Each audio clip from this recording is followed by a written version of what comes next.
Kasus pembunuhan berencana yang menewaskan anggota Polri, Brigadir Esko Pascarelli, sebelumnya ditulis Esko Fascarelli, memasuki babak baru. Terdakwa utama yang juga istri korban, Rizka Sintiani, dituntut hukuman 14 tahun penjara oleh Jaksa Penuntut Umum, JPU. Tuntutan tersebut dibacakan dalam persidangan yang digelar di Pengadilan Negeri, PN, Mataram pada Selasa, 9 Juni 2026. Selain Rizka, 4 terdakwa lain yang membantu menyembunyikan jasad korban, yakni Sayun, Nuraini, Pauzi, dan Dani Rifkah, juga dituntut hukuman masing-masing 9 bulan penjara.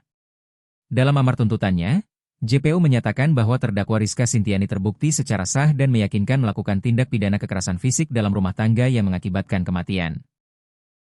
Perbuatan Rizka dinilai melanggar Pasal 44 Ayat 3 Undang-Undang Nomor 23 Tahun 2004 tentang Penghapusan Kekerasan dalam Rumah Tangga, PKDRT, Yungto Nomor 38 Lampiran I Undang-Undang Nomor 1 Tahun 2026 tentang Penyesuaian Tindak Pidana. Meminta majelis hakim yang memeriksa dan mengadili perkara ini memutuskan, 1. Menyatakan terdakwa Rizka Sintiani bersalah melakukan tindak pidana perbuatan kekerasan fisik dalam lingkup rumah tangga yang menyebabkan matinya korban Esko Fascarelli, kata Jaksa Mutmainah mewakili tim JPU di PN Mataram, Selasa. Akibat perbuatan keji yang merenggut nyawa suaminya sendiri, Jaksa meminta hakim menjatuhkan hukuman belasan tahun penjara kepada oknum polisi wanita, Polwan, tersebut. Menjatuhkan pidana penjara terhadap terdakwa Rizka Sintiani dengan pidana penjara selama 14 tahun, dikurangi selama dia berada dalam masa tahanan, tegas Mutmainah.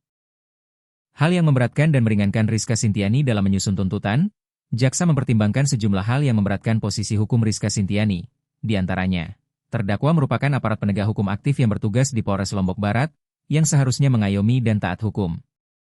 Terdakwa tidak mengakui perbuatannya secara jujur. Terdakwa memberikan keterangan yang berbelit-belit selama persidangan. Sementara itu, hal yang meringankan tuntutan adalah status terdakwa yang memiliki 2 anak di bawah umur yang masih membutuhkan asuhan seorang ibu, serta rekam jejak terdakwa yang belum pernah dihukum sebelumnya.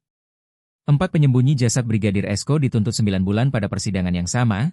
JPU juga membacakan tuntutan untuk 4 terdakwa lainnya, yaitu Sayun, Nuraini, Pauzi, dan Dani Rifkah.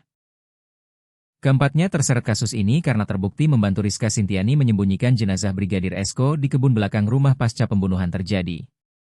JPU baik Sri Saptianingsih menyatakan keempatnya terbukti melanggar dakwaan ketiga, sebagaimana diatur dalam Pasal 270 Yungto Pasal 20 huruf C Undang-Undang Nomor 1 Tahun 2023 tentang Kitab Undang-Undang Hukum Pidana, KUHP.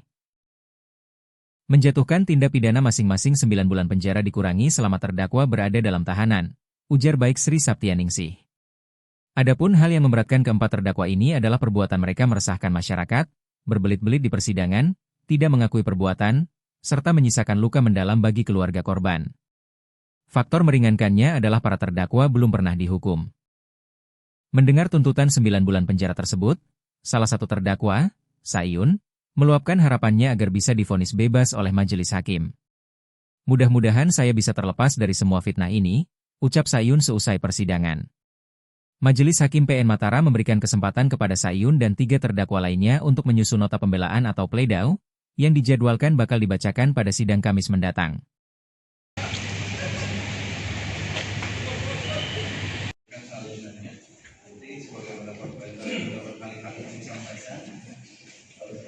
Pembelaan dari terdakwa hari Kamis Februari pasal 54.